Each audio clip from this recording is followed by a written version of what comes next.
जय हिंद दोस्तों, एक बार फिर से स्वागत है आप सभी का आपके अपने YouTube चैनल जीके क्यूज पर। और आज की क्लास रेलवे आरपीएफ भर्ती 2024 के एग्जाम की जो भी स्टूडेंट तैयारी कर रहे हैं उन सभी के लिए जीके जीएस के इंपॉर्टेंट एमसीक्यू फॉर्मेट में लगभग 50 क्वेश्चन आपके होने वाले हैं। और यहाँ पे देखिए, यहाँ पे आपको बता दूं, अगर आपने कांस्टेबल या सब इंस्पेक्टर किसी भी पोस्ट के लिए अप्लाई कर रखा है तो ये क्लास आज आपके लिए मोस्ट इंपॉर्टेंट साबित होने वाली है। और यहाँ पे मैं आपको बता दूं, यहाँ पे आपको ए से लेकर जेड तक हर टॉपिक से क्वेश्चन मिलेंगे। और पहले तो हम देखेंगे, ये वो मेरे सभी दोस्त हैं जो मुझे अपना समय, कीमती समय देके एक कमेंट करते हैं। तो पहले तो हम इनमें से कुछ दोस्तों के कमेंट देखेंगे। जैसे यहाँ पे हमारे सचिन यादव कह रहे हैं, भैया मेरी तबीयत ख़राब हो गई थी इसलिए सर जी क्लास नहीं देख पाए। तो कोई बात नहीं है सचिन भाई, और थोड़ा स्वस्थ रहो। देखो मौसम बहुत ज़्यादा अभी गर्मी चल रही है, तो थोड़ा ग्लूकोन डी वगैरह पीते रहो समय समय पे। और मैंने आपको व्हाट्सएप नंबर अपना मेंशन किया है आपके रिप्लाई में, तो आप मुझे व्हाट्सएप पे एक बार हाई लिख के जरूर सेंड कर दें, ठीक है। और यहाँ पे देखो बीजेपी कॉमेडी कह रहे हैं जय हिंद, तो जय हिंद भैया आपको। और यहाँ पे तुषी चौहान ये इमोजी भेज रहे हैं, तो इन सभी को बहुत बहुत धन्यवाद कि आप मुझे इतना लाइक करते हो और सपोर्ट भी करते हो, तो आप सभी को बहुत बहुत धन्यवाद। तो चलते हैं दोस्तों अपने प्रश्न पे और देखते हैं हमारा आज का पहला प्रश्न क्या है। देखो यहाँ पे दिया गया है, ममनी महोत्सव किस केंद्र शासित प्रदेश में मनाया गया है। ममनी महोत्सव किस केंद्र शासित प्रदेश में मनाया गया है। तो ये देखो महोत्सव हैं और त्यौहार हैं आपके जितने भी, इन सभी को, और आपके जो नृत्य हैं ये आपके लिए इम्पोर्टेंट हैं दोस्त। ये अपने तैयार कर लेना क्योंकि एक एक आपसे ज़रूर पूछा जाएगा। और यहाँ पे थोड़ा सा पेन सिलेक्ट कर लेता हूँ। अब देखिए यहाँ पे दिया गया है, तो इस प्रश्न का जो जवाब है वो आपका हो जाएगा लद्दाख, जो कि ऑप्शन ए में दिया गया है। और ये आपके लिए इम्पोर्टेंट हैं दोस्त। और चलते हैं अपने दूसरे प्रश्न की तरफ। देखिए यहाँ पे दिया गया है, गुरु नानक का जन्म कहाँ हुआ था। तो गुरु नानक का जो जन्म है वो कहाँ हुआ था, कब हुआ था, मृत्यु कब हुई थी, कहाँ हुई थी, ये सब जानना आपके लिए इम्पोर्टेंट है। तो पहले तो आप देखिए, इनका जो जन्म है इनमें से तलवंडी हो जाएगा, जो कि ये पड़ता है पाकिस्तान में। कहाँ? पाकिस्तान में। जिस जगह को आप क्या नाम से जानते हैं, नानकाना नाम से जानते हैं। क्या नाम से? नानकाना नाम से जानते हैं, ठीक है। तो ये आप याद रखेंगे और राइटिंग पे मत जाना कोई भी, क्योंकि मेरे फ़ोन की डिस्प्ले टूटी है, मेरे पास पेन भी नहीं है और मैं किसी तरीके से काम चला रहा हूँ। बस ये आपका सपोर्ट है कि मैं लगातार आपके लिए फिर भी क्लास लाता रहता हूँ। और यहाँ पे देखो, इनका जो जन्म है वो कब हुआ था ये भी आपको पता होना चाहिए। तो 15 अप्रैल 1469, 15 अप्रैल, ठीक है, 15 अप्रैल 1469 में हुआ था। और देखो इनकी जो मृत्यु है वो कहाँ हुई थी, तो वो आप क्या बताएंगे। ये सिख धर्म के पहले गुरु थे, ये भी आपको पता होना चाहिए। और देखो इनका जो मृत्यु है वो हुआ था कहाँ पर, करतारपुर में हुआ था। कहाँ हुआ था दोस्त? करतारपुर में हुआ था। तो ये भी आप याद रखेंगे, करतारपुर। और ये कहाँ पर, करतारपुर कहाँ पर पड़ता है। तो देखो ये जो जन्म है पाकिस्तान में हुआ था, लेकिन जो करतारपुर है ये हमारे अपने देश, हमारे प्यारे भारत में पड़ता है। तो ये भी याद रखना। और इनकी जो मृत्यु है वो कौन से सन में हुई थी, तो वो भी याद रखना, 1539 थी। कौन सी थी? 1539 में हुआ था। तो ये भी आप याद रखेंगे। और देखो ये जितना भी है आपने नोट कर लिया होगा। यहाँ पे देखो करतारपुर पहले लिखा हुआ था, ये ध्यान रखना, और आपने नोट कर लिया होगा। और चलते हैं दोस्त अपने अगले प्रश्न की तरफ और देखते हैं हमारा अगला क्या है। देखो यहाँ पे दिया गया है कि प्रधानमंत्री नरेंद्र मोदी जी ने राष्ट्रीय कैंसर संस्थान का उद्घाटन कहाँ किया था। ये देखो आपके लिए, ये कैंसर का संस्थान है, राष्ट्रीय कैंसर संस्थान है, और ये आपको पता होना चाहिए, आपके लिए इम्पोर्टेंट है। और यहाँ पे आप इस प्रश्न का जवाब क्या लगाएंगे, तो यहाँ पे आपका सही जवाब हरियाणा हो जाएगा। हरियाणा के झज्जर में। कहाँ पर? हरियाणा के झज्जर में किया था। ये भी आपको पता होना चाहिए क्योंकि इम्पोर्टेंट है। और ये कब किया था ये भी आपको पता होना चाहिए। तो याद रखना, 12 फरवरी 2024 में किया था। तो मैं उम्मीद करता हूँ आपने नोट कर लिया होगा। और एक दोस्त ने मुझे कमेंट में बोला था, डेंजर नाम था, डेंजर भाई ने मुझे बोला था कि आपने भैया 24 सितंबर की जगह 14 सितंबर बता दिया। तो यही होता है कि जल्दबाजी में अगर जो एक्स्ट्रा बताता हूँ मैं, और जल्दबाजी में क्योंकि समय कम है तो क्या हो जाता है, कभी कभी 24 की जगह 14 हो जाता है। तो उसके लिए मैं माफ़ी चाहता हूँ, मुझसे गलती हुई है, मैंने स्वीकार किया और मैंने कमेंट में रिप्लाई भी दिया है। और यहाँ पे देखो दिया है, सोयाबीन में कितने प्रतिशत प्रोटीन होता है। सोयाबीन में कितने प्रतिशत प्रोटीन होता है। तो ये देखो आपको यहाँ पे कितना प्रतिशत तेल होता है, कितना प्रतिशत कार्बोहाइड्रेट होता है, कितना प्रतिशत नमी होता है, कितना उसमें खर मतलब भस्म होती है और कहाँ पर पाया जाता है सबसे ज़्यादा, ये सब पता होना आपके लिए इम्पोर्टेंट है। तो नोट करिएगा, मैं आपको एक एक चीज़ बहुत ही आसान भाषा में समझाऊंगा। देखो, सोयाबीन में कितने प्रतिशत प्रोटीन होती है, तो 42% सबसे ज़्यादा होती है। दूसरा आपको बताऊं, अगर तेल की बात करेंगे तो तेल होता है 22%। कितना होता है? 22% तेल होता है सोयाबीन के अंदर। और कार्बोहाइड्रेट की बात करेंगे तो कार्बोहाइड्रेट जो है वो होता है 21%।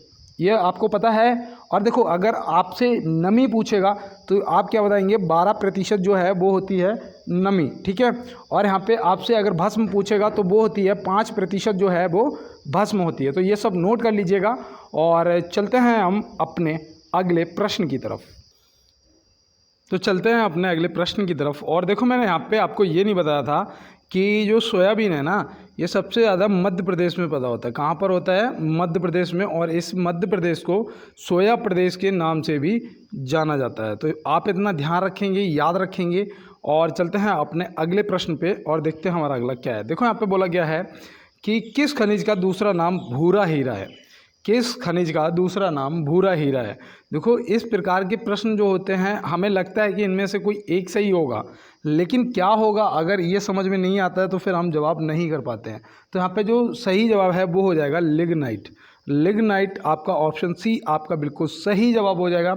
और एक प्रश्न और बनता है कि भारत में लिग्नाइट कहाँ पाया जाता है, सर्वाधिक कहाँ पाया जाता है? तो आप क्या बताएंगे? तो याद रखना, उसका सही जवाब हो जाएगा आपका तमिलनाडु। कहाँ पाया जाता है? तमिलनाडु में पाया जाता है। तो आप देखो, इतना याद रखेंगे। और चलते हैं दोस्त अपने अगले प्रश्न पे। देखो, यहाँ पे दिया गया है, भारतीय मैराथन धावक मान सिंह ने एशियाई मैराथन चैंपियनशिप 2024 में कौन सा मेडल जीता है? देखो, ये very very most important question है, 2024 का है। और यहाँ पे देखो, खेलों से संबंधित प्रश्न पूछे जाएंगे।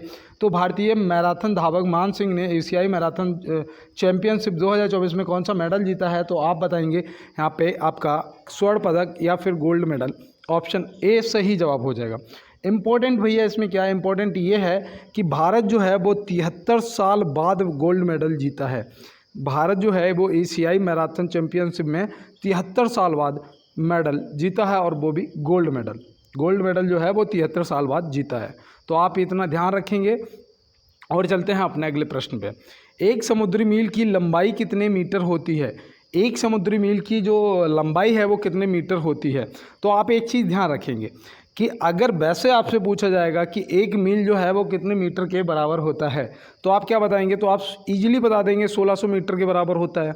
भाई, आर्मी की जो 4 चक्कर होते हैं, एक चक्कर 400 मीटर का होता है ना भाई, एक जो राउंड होता है 400 मीटर का होता है। अब यहाँ पे 4 चक्कर लगवाए जाते हैं, मतलब 1 मील लगवाई जाती है। लेकिन 1 मील जो है वो समुद्री बताना है। यहाँ पे दे रखा है एक समुद्री मील की लंबाई कितने मीटर होती है। तो यहाँ पे इस प्रश्न का जो जवाब है वो आपका हो जाएगा 1852 मीटर, जो कि ऑप्शन सी में दिया गया है। तो ऑप्शन सी यहाँ पे क्या हो जाएगा? सही जवाब हो जाएगा। अगर मैं यहाँ पे आपसे पूछता हूँ कि समुद्र की जो गहराई है वो किससे नापी जाती है, तो आप क्या बताएंगे? तो देखो, वो भी आप याद रखना, जो समुद्र की गहराई है ना वो फैदोमीटर से नापी जाती है। किससे? फैदोमीटर से। और जब आप, मैंने आज देखो, मैं कमेंट बॉक्स में कमेंट देखे थे, मेरे भाई बहनों ने इतने प्यारे प्यारे कमेंट मुझे करे हैं, सभी को वाकई में मुझे आज ऐसा लगता है कि मैं जो मेहनत कर रहा हूँ वो मेरी सफल है। और इसीलिए मैं दिल से सभी को थैंक यू, धन्यवाद बोल रहा हूँ। और देखो, चलते हैं अपने प्रश्न पे। यहाँ पे दिया है, गांधी जी ने पहली बार भूख हड़ताल कब की थी? गांधी जी ने पहली बार जो है वो भूख हड़ताल कब की थी? ये आपको क्या पता है? अगर नहीं पता है तो आप नोट करेंगे, ये 1918 में करी थी। कब करी थी? 1918 में करी थी। और कहाँ पर करी थी, क्यों करी थी? तो मैं आपको बताऊं, ये अहमदाबाद मिल मज़दूरों की जो हड़ताल हुई थी उनके समर्थन में की थी। याद रहेगा ना, जो अहमदाबाद में मज़दूर, जो मिल मज़दूरों की हड़ताल हुई थी उनके समर्थन में करी थी। तो ये भी आप ध्यान रखेंगे। और यहाँ पे देखो दे रखा है कि 1920 में क्या हुआ था, तो इसमें याद रखेंगे असहयोग आंदोलन जो है वो स्टार्ट किया गया था और 1922 में बंद कर दिया गया था। जो चौरा चौरी एक्शन हुआ था, ट्रेन एक्शन जो हुआ था, उस वजह से क्रांति हुई थी। देखो, उसका नाम बदल दिया गया, मुझे याद आ गया। जो चौरा चौरी ट्रेन कांड हुआ था उसका नाम बदल के उत्तर प्रदेश सरकार ने चौरा चौरी रेल क्रांति कर दिया है। तो ये भी आप याद रखेंगे। और चलते हैं अपने अगले प्रश्न की तरफ। चौरा चौरी क्रांति, देखो यहाँ पे दिया गया है अगले 5 वर्ष में 50 उपग्रह लॉन्च करने की इसरो की योजना का प्राथमिक लक्ष्य क्या है। देखो ये वेरी वेरी मोस्ट इम्पोर्टेंट है, और अगर आप किसी भी एग्ज़ाम की तैयारी कर रहे हो, ये आपसे अगले 5 साल तक ज़रूर पूछा जाएगा, क्योंकि यहाँ पे अगले 5 साल तक की बात की जा रही है। तो यहाँ पे आप क्या बताएंगे, तो यहाँ पे एक चीज़ याद रखना, इस प्रश्न का जवाब जो है वो हो जाएगा भारत भू खुफिया जानकारी जुटाने के लिए, जो कि ऑप्शन ए में दिया गया है। और यहाँ पे अगर यहाँ पे ये ना लिखा हुआ अगर पेपर में पूछा गया, तो वहाँ पे हो सकता है लिखा हो राष्ट्रीय सुरक्षा को मजबूत करने के लिए। क्या? राष्ट्रीय सुरक्षा को मजबूत करने के लिए। तो ये दोनों आप याद रखेंगे। और चलते हैं अपने अगले प्रश्न की तरफ। देखो यहाँ पे दिया गया है अंग्रेज सरकार ने कैसर-ए-हिंद की उपाधि से महात्मा गांधी को कब सम्मानित किया था। पहले तो ये याद रखना कि महात्मा गांधी जी को कैसर-ए-हिंद की जो उपाधि है वो अंग्रेजों ने दी थी। अब कब सम्मानित किया गया था, तो ये आपसे पूछा गया है। तो आप क्या बताएंगे, तो याद रखना 1915 में किया था। कब किया था? 1915 में। और देखो एक प्रश्न और पूछा जाता है कि गांधी जी दक्षिण अफ्रीका से भारत कब वापस लौट के आए थे। तो आप क्या बताएंगे, तो आप याद रखना वो 9 जनवरी 1915 को लौट के आए थे। और 9 जनवरी 1915 को भारतीय प्रवासी दिवस के रूप में मनाया जाता है। तो ये आपको देखो याद रहेगा दोस्त। और चलते हैं अपने अगले प्रश्न की तरफ। देखो यहाँ पे दिया है महात्मा गांधी एक बार किस कांग्रेस अधिवेशन के अध्यक्ष चुने गए थे। महात्मा गांधी जी एक बार किस कांग्रेस अधिवेशन के अध्यक्ष चुने गए थे। तो ये भी देखो आपके लिए मोस्ट इंपॉर्टेंट क्वेश्चन है, और इस टाइप के प्रश्न आपसे ज़रूर पूछे जाते हैं। तो आप याद रखेंगे बेलगांव अधिवेशन जो हुआ था, ऑप्शन सी। अब आपसे ये भी पूछा जा सकता है कि जो बेलगांव अधिवेशन है ये कब हुआ था, पूछा जा सकता है ना। तो आप याद रखना ये आपका हुआ था 1924 में। कब हुआ था दोस्त? 1924 में हुआ था। तो ये भी आप याद रखेंगे। और मुंबई कोलकाता जो है ये प्रथम और द्वितीय अधिवेशन हुए थे, ये भी आप याद रखना। देखो यहाँ पे दिया गया है बलवंत राय मेहता समिति का गठन किस वर्ष किया गया था। बलवंत राय मेहता समिति का जो गठन है वो किस वर्ष किया गया था। तो यहाँ पे आप क्या बताएंगे, यहाँ पे आपका सही जवाब जो है यहाँ पे जो आपका सही जवाब है वो हो जाएगा 1957।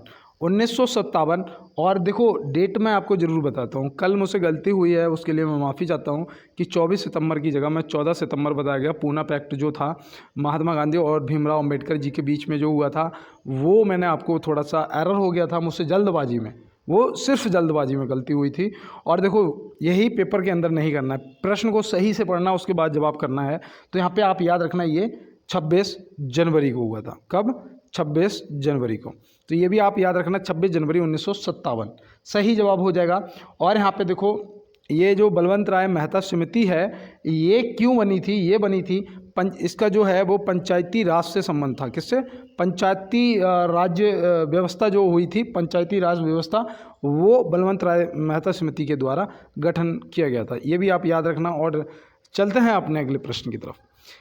लीनिंग टावर ऑफ पीसा कहाँ स्थित है, या फिर झुकी हुई मीनार, ऐसे भी पूछा जाता है। तो लीनिंग टावर ऑफ पीसा कहाँ स्थित है, तो आप क्या बताएंगे, ये इटली में है। कहाँ पर है? इटली में। ऑप्शन ए लगा देंगे बिल्कुल सही जवाब, जो कि आपका बिल्कुल राइट आंसर हो जाएगा। और चलते हैं दोस्त अपने अगले प्रश्न की तरफ। देखो यहाँ पे पूछा गया है ऊपरकोट बुद्ध गुफाएं गुजरात के किस शहर में मिलेंगी। पहले तो ये याद रखना कि ऊपरकोट जो बुद्ध गुफाएं हैं वो गुजरात में हैं। और यहाँ पे आपसे शहर पूछा है कि किस शहर में मिलेंगी। तो यहाँ पे आपका जो सही जवाब है वो होना चाहिए जूनागढ़, जो कि ऑप्शन ए में दिया गया है। ऑप्शन ए लगाएंगे बिल्कुल सही जवाब। और देखो मैं आज आपको बता दूं ये जो क्वेश्चन है ये आपके आरपीएफ के जो पेपर हुआ था 2019 में, वहाँ से लिए हुए काफ़ी क्वेश्चन है। जैसे कि ये आपका वहाँ से मैंने देखो ये पेपर मैंने कल मुझे मिल गए 1-2, मैंने वहाँ से देखा तो मुझे ये क्वेश्चन कुछ मिले। देखो यहाँ पे दिया गया है राजस्थान के किस जिले में दुनिया के पहले ओम आकार के मंदिर का उद्घाटन किया गया है। कैसा? ओम आकार का। तो ओम आकार का जो मंदिर है इसका आकार का उद्घाटन किया गया है राजस्थान में, किस ज़िले में किया गया है। तो यहाँ पे आपको ये बताना है। तो ये देखो वेरी वेरी मोस्ट इम्पोर्टेंट है, और ये आपके करंट का भी क्वेश्चन है, ऐसे भी आप समझिएगा। तो यहाँ पे आपका जो सही जवाब है वो क्या हो जाएगा, तो याद रखना वो ज़िले का नाम है पाली। और अगर आपसे उस जगह का नाम पूछा जाएगा कि ये ज़िला तो पूछ लिया, लेकिन अगर जगह का नाम ऑप्शन में दे दिया गया तो क्या करेंगे? तो याद रखना वो है जार्डन गांव। क्या है? जार्डन गांव। तो ये भी आप याद रखना, जार्डन गांव में किया गया है। और अजमेर और जयपुर तो आपको पता ही है कि जयपुर जो है वो आपका पिंक सिटी है। अजमेर में किसकी वो क्या कहते हैं, मज़ार, किसकी मज़ार स्थित है बताइएगा। और यहाँ पे देखो दिया है भारतीय रेलवे का राष्ट्रीयकरण कब हुआ था। भारतीय रेलवे का जो है वो राष्ट्रीयकरण कब हुआ था, तो आप क्या बताएंगे? राष्ट्रीयकरण कब हुआ था और बोर्ड है उसकी स्थापना कब हुई थी। तो ये देखो आपको मैं बताऊं, यहाँ पे इम्पोर्टेंट है आपके लिए कुछ। पहले तो ये आप याद रखना कि राष्ट्रीयकरण जो है वो 1950 में हुआ था। कब हुआ था? 1950 में। 1952 में क्या हुआ था? 1952 में ये 6 जोन में विभाजित कर दिया गया था।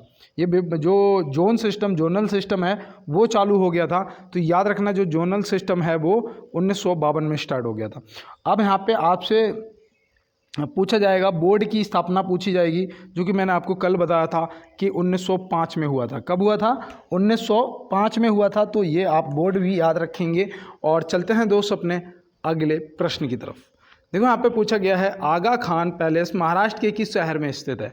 आगा खान पैलेस महाराष्ट्र के किस शहर में स्थित है? और ये एसआई के पेपर में पूछ लिया था। अब आप बताइएगा अगर आपको पता है। पहले तो ये देखिए 17 नंबर आ गया है।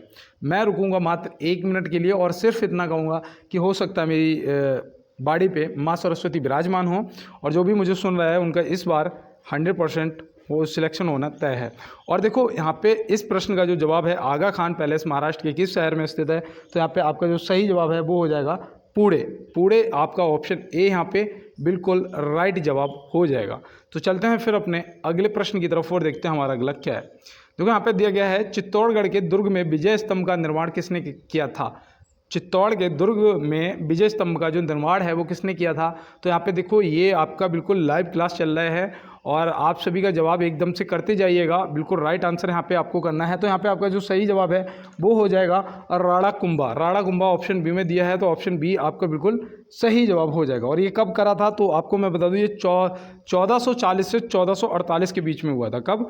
1440, यहाँ पे लिख देता हूँ, इसे आप नोट कर लीजिएगा। 1440 से 1448 के बीच में किया गया था। तो ये भी आप ध्यान रखेंगे। और देखो मैं आपसे सिर्फ इतना कहूँगा कि आप सभी एक बार प्लीज़ क्या करेंगे, क्लास को लाइक वाला बटन ज़रूर दबाएंगे।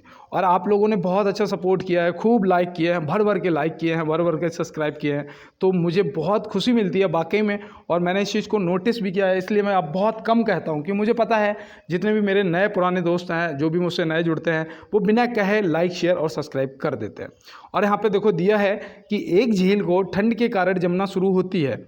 एक झील जो है वो ठंड के कारण जमना शुरू होती है, वह सबसे पहले कहाँ जमेगी? सबसे पहले वो कहाँ जमेगी? ऊपरी सतह में या मध्य सतह में या तल में?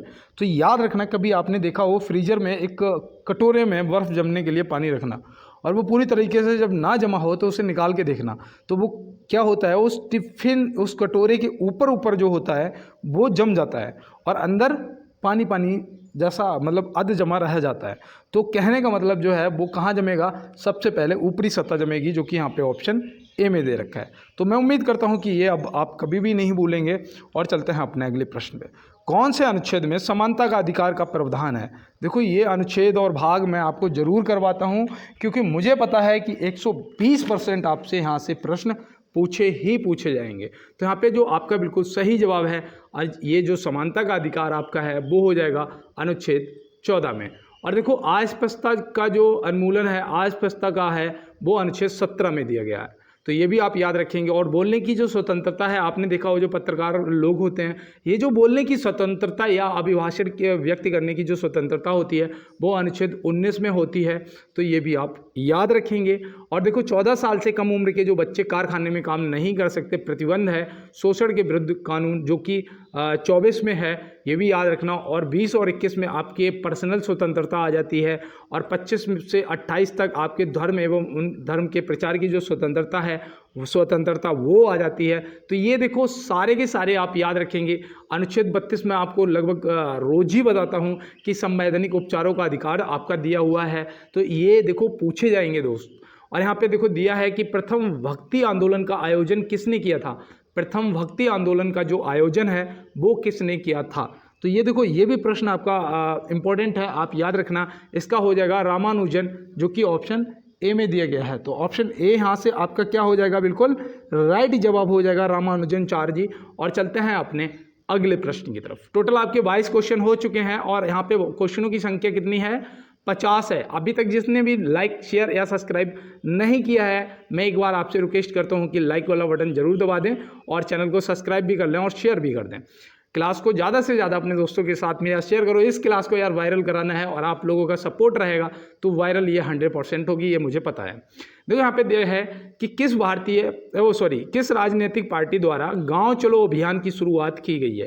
देखो ये वेरी वेरी मोस्ट इंपॉर्टेंट है, ये very very most important question है और ये आपसे पूछा भी जा सकता है। तो आप यहाँ पे क्या बताएंगे कि किस राजनीतिक पार्टी द्वारा गांव चलो अभियान की शुरुआत की गई है। तो यहाँ पे हो जाएगा बीजेपी, भारतीय जनता पार्टी, आपका बिल्कुल सही जवाब हो जाएगा। और चलते हैं दोस्तों अपने अगले प्रश्न की तरफ और देखते हैं हमारा अगला क्या है। देखो यहाँ पे दिया गया है, किस वेद को ब्रह्म वेद के नाम से भी जाना जाता है। किस वेद को ब्रह्म वेद के नाम से जाना जाता है, तो आप क्या बताएंगे। तो यहाँ पे आपका जो सही जवाब है वो हो जाएगा अर्थवेद को। किस वेद को, अर्थवेद को, जो कि ऑप्शन बी में दिया गया है। तो ये आप देखो याद रखेंगे ना, अर्थवेद।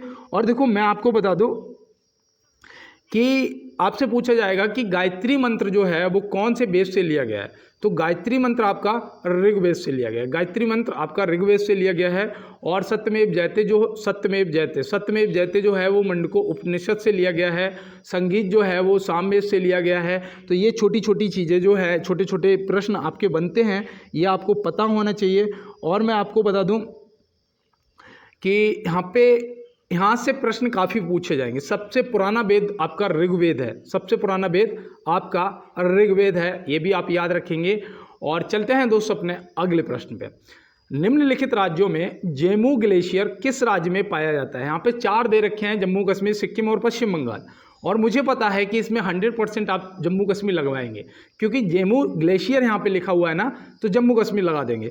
लेकिन भाई मेरे, आपका जवाब गलत हो जाएगा, आपका चालान कट जाएगा, क्योंकि यहाँ पे जो सही जवाब है वो आपका सिक्किम ऑप्शन बी में दिया गया है। तो ऑप्शन बी आपका क्या हो जाएगा, बिल्कुल सही जवाब हो जाएगा।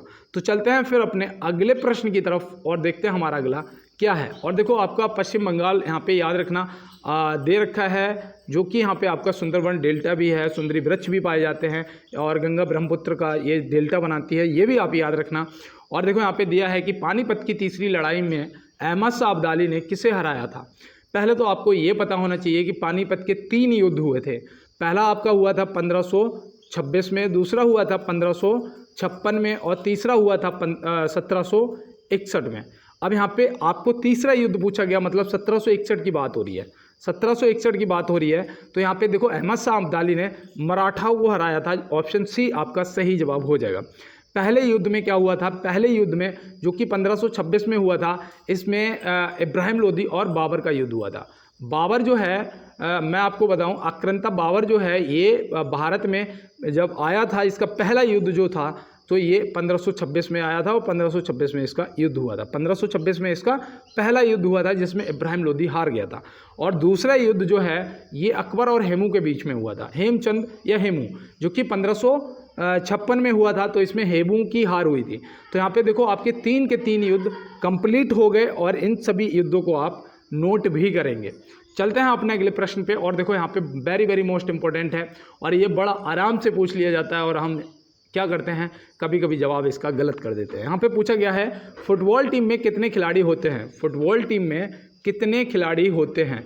तो फुटबॉल टीम में कितने खिलाड़ी होते हैं, देखो यहाँ पे मैं आपको इम्पोर्टेंट बताने वाला हूँ और इसको आप क्या करेंगे, नोट भी करेंगे। देखो फुटबॉल टीम में 11 खिलाड़ी तो टोटल होते हैं। कितने, 11 खिलाड़ी होते हैं एक टीम में, ठीक है। पहले तो आप इस चीज़ को याद रखना।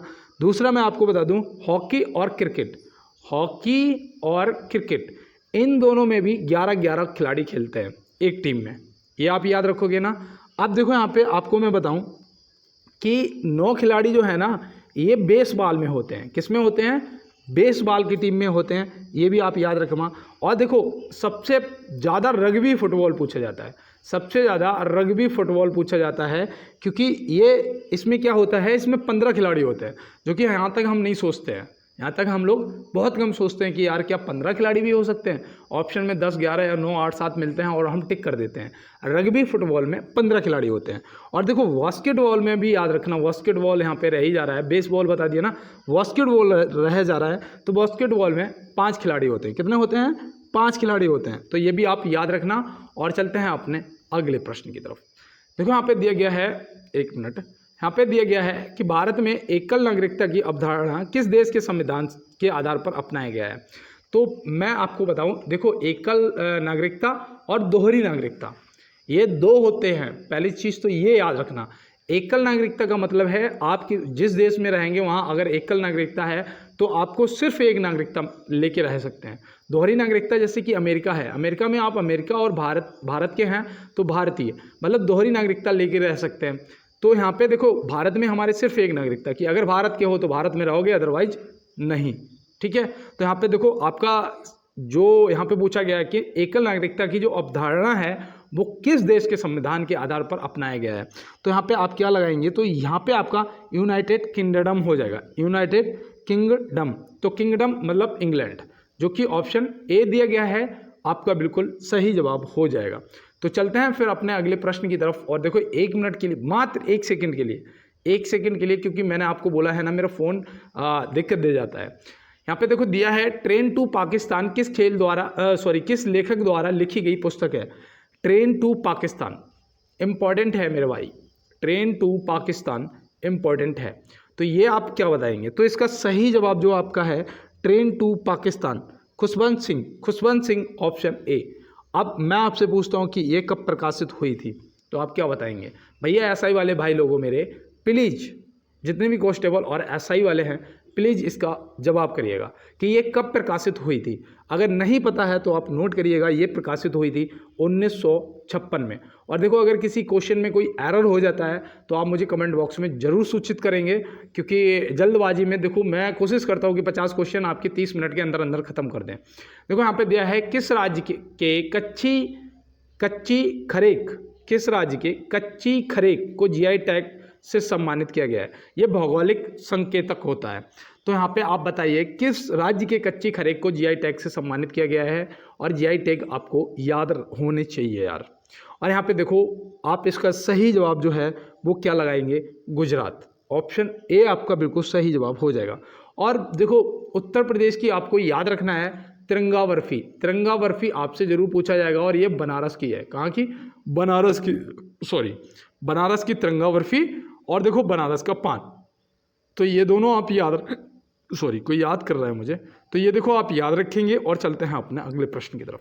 मुझे पता है मेरा कोई भाई बहन मुझे आप में से याद कर रहा होगा कि 5 बज के क्लास नहीं आया। एक्चुअली क्या था, आज थोड़ा जो मेरे खेत पे काम था सारा ख़त्म हो गया। कल से आपको ठीक 5 बजे क्लास मिल जाया करेगी।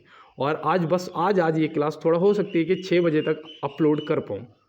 देखो यहाँ पे दिया है कि भारत की प्रथम रेलगाड़ी द्वारा कितनी दूरी तय की गई थी। भारत में प्रथम रेलगाड़ी द्वारा कितनी दूरी तय की गई थी, कहाँ से कहाँ तक चली थी, प्रथम रेलगाड़ी कब चली थी, यहाँ पे सब बताना है आपको। तो याद रखना जो प्रथम रेलगाड़ी है ना उसके द्वारा 34 किलोमीटर की दूरी तय की गई थी। ये बोरीबंदर है ना, मुंबई से थाड़े के बीच में चली थी, जिसे आप बोल सकते हो बोरीबंदर से थाड़े के बीच में चली थी। तो ये भी आप क्या करेंगे याद रखना, ठीक है। थाड़े के बीच में चली थी, बोरीबंदर से थाड़े के बीच में 16 अप्रैल 1853 को। कब? 16 अप्रैल 1853 को चली थी। तो ये भी देखो याद रखना दोस्त, हो सकता है कि यार पूछ लिया जाए तो आप बिल्कुल, और ये तो देखो इस टाइप के प्रश्न आपसे ज़रूर पूछे जाएंगे। और चलते हैं दोस्त अपने अगले प्रश्न की तरफ। और जो भी मेरे साथ अभी तक जुड़े हुए हैं उन्हें सिर्फ एक लाइन देखो आज मुझे याद आ गई तो मैं आपको सुनाता हूँ कि कहते हैं ना कि वक्त से छीन कर लाएंगे अपने हिस्से की जीत, वो दौर ही क्या जो हमारा ना हो। वक्त से छीन के लाएंगे अपने हिस्से की जीत, वो दौर ही क्या जो हमारा ना हो। तो बिल्कुल सही बात है यार, वो दौर ही क्या जो हमारा ना हो। और चलते हैं अपने प्रश्न पे, क्योंकि ये दौर हमारा है। यहाँ पे दिया है तुजू दर्रा भारत को किस देश से जोड़ता है। तुजू दर्रा, देखो कल मैंने आपको सारे दर्राए बताए थे, जितने भी दर्रा थे लगभग 10 दर्रा बताए थे, 10 दर्रा आपको बताए थे। अब आज यहाँ पे मैं आपसे पूछ रहा हूँ कि भारत को किस देश से जोड़ता है तुजू दर्रा। तो यहाँ पे आपका सही जवाब क्या होगा, तो यहाँ पे दोस्त मैं उम्मीद यही करता हूँ कि यहाँ पे आप बताएंगे म्यांमार। क्या बताएंगे? म्यांमार। अब देखो ये तुजू दर्रा पड़ता कहाँ है? क्या आपको अब में से किसी को पता है? देखो जितने भी कांस्टेबल एसआई वाले मेरे भाई बहन हैं, मुझे इसका जवाब करिएगा। तो याद रखना मणिपुर। कहाँ पर? मणिपुर में पड़ता है। तो ये आप याद रखेंगे ना। चलते हैं अपने अगले प्रश्न की तरफ।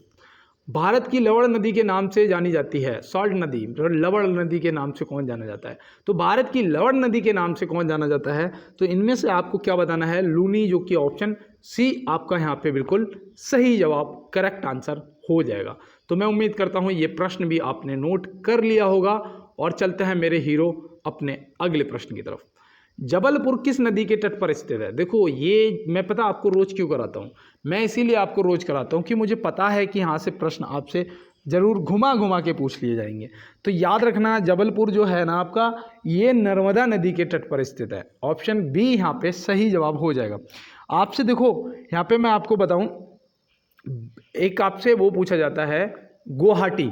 गुवाहाटी जो आपका है वो ब्रह्मपुत्र के किनारे स्थित है। गुवाहाटी, गुवाहाटी आपका ब्रह्मपुत्र के किनारे स्थित है। ठीक है, याद रहेगा ना। गोदावरी के किनारे बताओ, गोदावरी के किनारे आपसे पूछा जाता है नासिक। क्या पूछा जाता है? नासिक। तो नासिक जो है वो गोदावरी के किनारे स्थित है। और मैं आपको बता दूं, गोदावरी को दक्षिण भारत की गंगा कहा जाता है।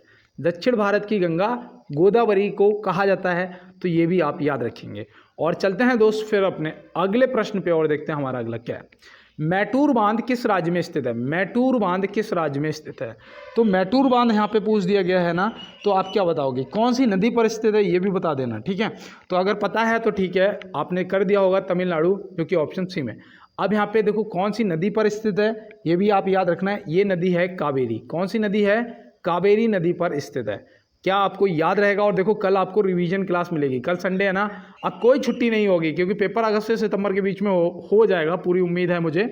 और अब आपकी कोई भी छुट्टी नहीं होगी।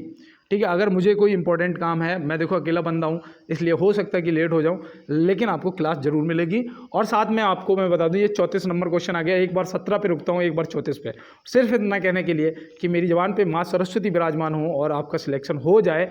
और देखो यहाँ पे एक बार बस प्लीज़ आप अपने भाई को सपोर्ट कर दें यार, लाइक वाला बटन दबा दें और चैनल को सब्सक्राइब जरूर कर लें। मैं हर किसी से कहता हूँ और मुझे पता है आप इसे इतना शेयर करेंगे, ये क्लास आज पक्का वायरल होगी, ये मुझे पूरा भरोसा है 110%। और आप लोगों ने इतना सपोर्ट किया कि ये क्लास 50K चल चुकी है, 50,000 बंदे उस क्लास को देख चुके हैं। ये सिर्फ आप लोगों का सपोर्ट ही है। देखो यहाँ पे आपका जो तमिलनाडु यहाँ पे हो गया, ये आप याद रखना ऑप्शन सी। और कावेरी नदी पर स्थित है, ये भी आपका हो गया।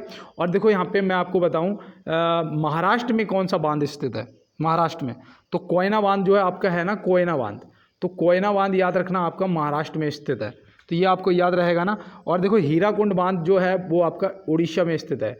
हीराकुंड बांध जो है आपका उड़ीसा में। और ये कौन सी नदी पर है? तो ये आपका महानदी पर है। कौन सी नदी? महानदी पर है। यही होता है कभी कभी यार, दिमाग से चीज़ें उतर जाती हैं तो ऐसी फीलिंग आती है कि वाकई में मैं भूल गया हूँ लग रहा। अब मैं आपसे पूछता हूँ एक जवाब, एक क्वेश्चन पूछूंगा कि थीन बांध कौन सी नदी पर और कहाँ है?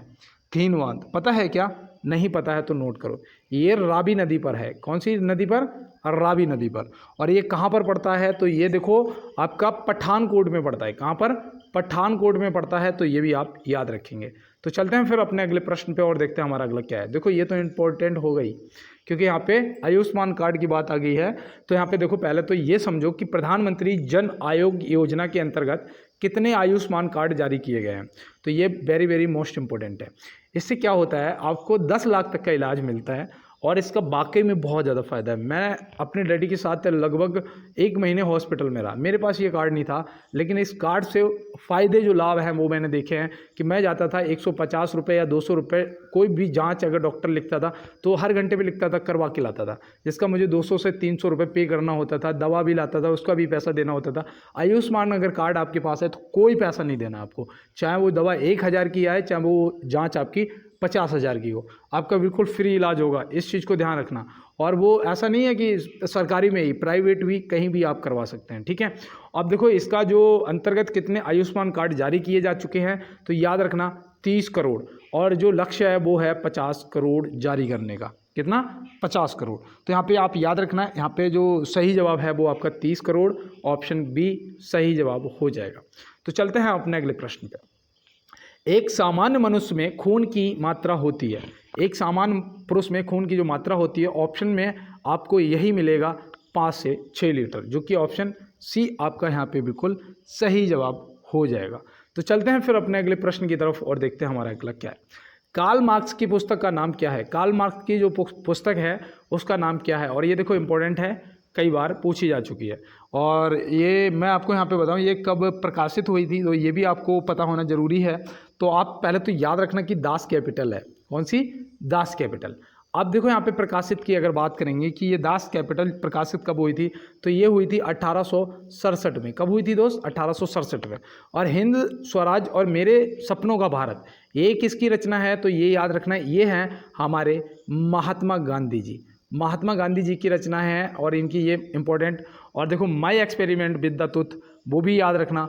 और हिंद स्वराज, मेरे सपनों का भारत, ये देखो आपके लिए इम्पोर्टेंट है दोस्त, आपसे पूछी जा सकती है। देखो यहाँ पे दिया गया है, इस प्रश्न को समझते हैं कि नंदन कानन सेंचुरी किस राज्य में है? नंदन कानन सेंचुरी जो है किस राज्य में है?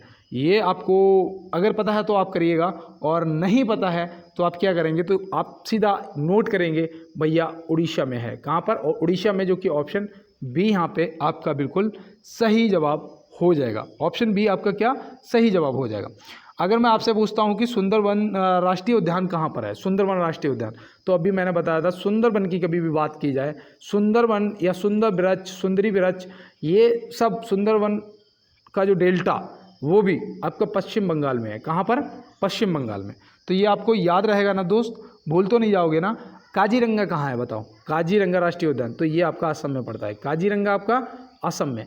एक सींग वाले गैंडे के लिए कौन सा राष्ट्रीय उद्यान प्रसिद्ध है? बताइएगा कमेंट बॉक्स में अगर आपको पता है। और देखो यहाँ पे दिया गया है, कौन सी मिट्टी रेगुर मिट्टी के नाम से जानी जाती है? कौन सी मिट्टी रेगुर मिट्टी के नाम से जानी जाती है? ये मिट्टी जो है ना, ये कपास की खेती के लिए काफ़ी महत्वपूर्ण होती है, मतलब बहुत ज़्यादा फायदेमंद होती है। कपास की खेती के लिए सबसे उपयुक्त होती है काली मिट्टी, जो कि ऑप्शन ए में दिया गया है। तो रेगुर मिट्टी जो है ना, वो आपकी काली मिट्टी का दूसरा नाम है, ऐसे आप याद रखेंगे। और ऑप्शन ए यहाँ पे आपका सही जवाब हो जाएगा। और कपास की खेती के लिए भी याद रखना। देखो यहाँ पे दिया गया है कि जीव विज्ञान की वह कौन सी शाखा है जिसके तहत ऊतकों का अध्ययन किया जाता है? जीव विज्ञान की वह कौन सी शाखा है जिसके तहत ऊतकों का अध्ययन किया जाता है? ये देखो आपके इम्पोर्टेंट है। तो यहाँ पे देखो ऊतक जब आया ना, तो सीधा लगा देना आँखें बंद करके यार, ऊतक विज्ञान। और ब्रह्मांड का अध्ययन ब्रह्मांड विज्ञान, यहाँ पे सीधा यहाँ से याद रखना, ठीक है। और देखो साइटोलॉजी जो है, इसमें किसका अध्ययन किया जाता है? साइटोलॉजी। तो ये देखो थोड़ा भैया कठिन हो गया है, और ये खास तौर पे एसआई वालों से पूछ रहा हूँ मैं कि साइटोलॉजी है, इसमें किसका अध्ययन किया जाता है? तो इसमें ना दोस्त कोशिका का अध्ययन किया जाता है। किसका? कोशिका के विज्ञान का जो अध्ययन है, कोशिका का अध्ययन जो है वो आपके साइटोलॉजी में किया जाता है। तो ये आप याद रखेंगे। और चलते हैं अपने अगले प्रश्न की तरफ। भारत में कानून बनाने वाला सर्वोच्च संस्थान कौन सा है? भारत में कानून बनाने का सर्वोच्च संस्थान जो है वो कौन सा है? तो याद रखना, वो है भारत की संसद। संसद आप याद रखेंगे।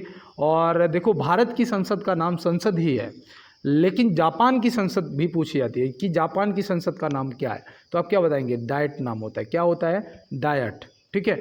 अमेरिका की संसद का नाम क्या है? अमेरिका की संसद का नाम कांग्रेस होता है। क्या होता है? कांग्रेस। तो ये भी आप याद रखेंगे। और चलते हैं अपने अगले प्रश्न की तरफ। चंद्रशेखर आज़ाद जी पुलिस मुठभेड़ में कहाँ शहीद हुए थे?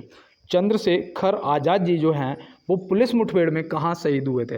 पहले तो इनके सम्मान के लिए एक बार कमेंट बॉक्स में जय हिंद जरूर टाइप करेंगे। हम जितने भी क्लास को देख रहे हैं सभी लोग जय हिंद हमारे चंद्रशेखर आज़ाद जी के लिए 110% टाइप करेंगे। और देखो आज मैं भूल गया पीडीएफ के लिए कहना, कि जिसको भी पीडीएफ चाहिए ना, आप मुझे कमेंट बॉक्स में बस क्या करेंगे, पीडीएफ लिख के सेंड कर देना। मैं आपको लिंक शेयर कर दूंगा, और बाद बाकी मैं कमेंट बॉक्स में खुद अपनी आईडी से शिवम पटेल नाम से लिंक शेयर कर दूंगा, वहाँ से आप ज्वाइन कर लेना। देखो यहाँ पे याद रखना कि वो कौन सा पार्क था, वो था अल्फ्रेड पार्क। और ये अल्फ्रेड पार्क जो है ये कहाँ पर है? अल्फ्रेड पार्क जो है ये कहाँ पर है, और ये कब शहीद हुए थे, ये भी आपसे पूछा जा सकता है। तो याद रखना, पहले तो ये प्रयाग में पड़ता है। कहाँ? प्रयागराज मतलब इलाहाबाद में पड़ता है। पहली चीज़ ये आप याद रखोगे ना। ये कब शहीद हुए थे? तो 23 फरवरी 1931। कब? 23 फरवरी 1931 को शहीद हुए थे। तो ये आप याद रखेंगे। और ग्रीन पार्क स्टेडियम कहाँ है बताओ? ये आपका कानपुर में है। कहाँ है? कानपुर में। और जैतून पार्क तो है ही नहीं यार, ये तो मैंने बस ऐसे ही लिख दिया। चलते हैं अपने अगले प्रश्न पे। असम ने किसे आधिकारिक राज्य फल के रूप में नामित किया है? ये प्रश्न मैं आपको पहले भी करवा चुका हूँ। असम ने किसे आधिकारिक राज्य फल के रूप में नामित किया है? तो ये था काजी नींबू। ये मैं आपको पहले करवा चुका हूँ, मुझे याद है। और मैंने नींबू से आपको बताया था कि नींबू याद रखना, ठीक है। ये क्या है? ये काजी नींबू जो है ये नींबू है। क्या है? नींबू है। तो ये आप याद रखना। और ये असम ने आधिकारिक राज्य फल के रूप में नामित किया है। तो चलते हैं इसकी खुशबू, और जैसा कि मैंने देखा ये सब ना बहुत ही अलग है, और इसलिए ये राजकीय फल मतलब आधिकारिक राज्य फल घोषित किया गया है। अखिल भारतीय किसान सभा की स्थापना कहाँ हुई थी? अखिल भारतीय किसान सभा की स्थापना कहाँ हुई थी? देखो ये आपके आरपीएफ में पूछा हुआ प्रश्न है दोस्त। अब यहाँ पे आप बताइएगा कि कहाँ हुई थी, तो हम बताएंगे लखनऊ में हुई थी। अब मैं अगर आपसे पूछता हूँ कि कब हुई थी, किसने की थी, आप क्या जवाब दोगे? तो याद रखना 11 अप्रैल 1936। क्या? 11 अप्रैल 1936 याद रहेगा ना? 11 अप्रैल 1936 को स्थापना हुई थी। किसने की थी? तो ये की थी स्वामी सहजानंद सरस्वती ने। किसने? स्वामी सहजानंद सरस्वती। ऐसे ही याद रखोगे ना, स्वामी सहजानंद सरस्वती। तो चलते हैं फिर अपने अगले प्रश्न की तरफ और देखते हैं हमारा अगला क्या है। सुभाष चंद्र बोस का जन्म कहाँ हुआ था? सुभाष चंद्र बोस का जो जन्म है वो कहाँ हुआ था? आप क्या बताएंगे? तो यहाँ पे देखो, अब तो भैया फंस गए क्योंकि इनमें से समझ नहीं आ रहा हमें। तो बिल्कुल सही बात है, अगर नहीं पता है तो याद रखना कटक। कटक मीन्स उड़ीसा। कटक कहाँ है? उड़ीसा में। याद रहेगा ना? कटक मीन्स उड़ीसा। अब मैं आपसे पूछता हूँ कि सुभाष चंद्र बोस जी का जन्म हुआ कब था? क्या आपको पता है? देखो एक चीज़ याद रखना कि चंद्रशेखर आज़ाद जी जब मुठभेड़ में शहीद हुए थे, कब हुए थे? 23 फरवरी 1931 को। तो सुभाष चंद्र बोस जी जो है इनका भी जन्म कब हुआ था? 23 सॉरी माफ़ी चाहते हैं, 23 जनवरी 1897। 23 जनवरी 1897 याद रहेगा ना? वो 23 फरवरी को शहीद हुए थे और ये 23 जनवरी को जन्म हुआ था, लेकिन वो 1931 और ये 1897। तो 23 जनवरी और फरवरी आपको यहाँ से याद रहेगा। और चलते हैं अपने अगले प्रश्न की तरफ। वेद समाज की स्थापना कब हुई थी? वेद समाज की जो स्थापना है वो कब हुई थी? तो यहाँ पे आप क्या बताएंगे? वेद समाज की स्थापना किसने की थी? कहाँ की थी? पता है क्या आपको? नहीं पता है तो आप देखो लिखते जाओ मेरे दोस्त, लिखते जाओ सभी प्रश्नों को। तो वेद समाज की जो स्थापना है ना वो पूछेगा तो आप बता देंगे 1864। कब हुई थी? 1864 आपका क्या हो जाएगा? सही जवाब हो जाएगा। किसने की थी? केशव चंद्र सेन। किसने की थी? केशव चंद्र सेन ने की थी। तो केशव चंद्र सेन को आप याद रखेंगे कहाँ पर? मद्रास में। मद्रास कहाँ पड़ता है? चेन्नई में। कहाँ पड़ता है? चेन्नई में। तो इतना आप याद रखोगे ना, भूल तो नहीं जाओगे। और देखो अब मैं आपसे पूछता हूँ कि प्रार्थना समाज की स्थापना कब हुई थी? प्रार्थना समाज की स्थापना कब हुई थी और किसने की थी? क्या आपको पता है? नहीं पता है तो याद रखना 1867 में प्रार्थना समाज की स्थापना हुई थी। किसने की थी? आत्माराम पांडुरंग ने की थी। याद रहेगा ना? अब देखो यहाँ पे मैं बताऊँ 1828 में क्या हुआ था? ब्रह्म समाज की स्थापना हुई थी। ब्रह्म समाज की स्थापना हुई थी। किसने की थी ये आप मुझे कमेंट बॉक्स में बताएंगे। ब्रह्म समाज और आर्य समाज मैंने आपको कम से कम 20 बार बताया है, और मैं यही चाहता हूं कि हो सकता है आप अगर नए जुड़े हैं तो कोई बात नहीं, आप और क्लासों को देखिएगा। आपको बहुत ज़्यादा, एक दोस्त ने आज मुझे कमेंट किया कि भैया आपके साथ में मुझे पढ़ के ना मेरा जीके जीएस जो है वो बहुत ज़्यादा इम्प्रूव हुआ है।